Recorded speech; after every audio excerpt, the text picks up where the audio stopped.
নমস্কার বন্ধুরা, এই মুহূর্তে আপনারা দেখছেন ASM Bangla online YouTube channel.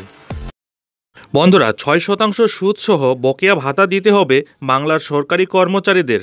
কোন সরকারি কর্মচারীরা ৬% সুদ সহ বকেয়া ভাতা পেতে চলেছেন, সম্পূর্ণ বিষয়টি ডিটেলসে আলোচনা করব এই ভিডিওর মাধ্যমে। তাই ভিডিওটি স্কিপ না করে শুরু থেকে শেষ পর্যন্ত অবশ্যই দেখুন এবং চ্যানেলে নতুন হলে চ্যানেলটিকে সাবস্ক্রাইব করে বেল আইকনটি বাজিয়ে অল নোটিফিকেশন অন করে দিন।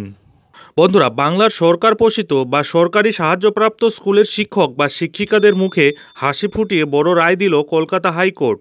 এই আবহে তারা পেতে চলেছেন দীর্ঘদিনের পড়ে থাকা বকেয়া ভাতা, সঙ্গে মিলবে আরও ৬% সুদও।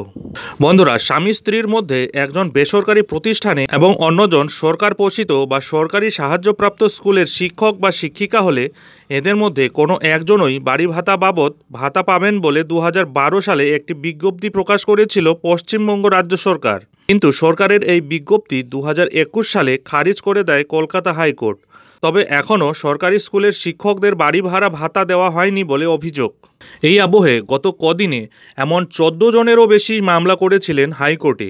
এর আগে এই মামলায় রাজ্যের অর্থ, শিক্ষা সচিব সহ শীর্ষ কর্তাদের একাংশের বিরুদ্ধে আদালত অবমাননার রুল জারি করা হয়েছিল। তবে তাতে সমস্যার সমাধান হয়নি। প্রাপ্য ভাতা থেকে বঞ্চিত থেকেছিলেন সরকারি স্কুলের শিক্ষকরাও। এই পরিস্থিতিতে বকেয়া ভাতা মেটানোর পাশাপাশি সেই অর্থের ওপর ৬% হারে সুদ দাবি করে আদালতের দ্বারস্থ হয়েছিলেন রাজ্যের বেশ কয়েকজন সরকারি স্কুলের শিক্ষক।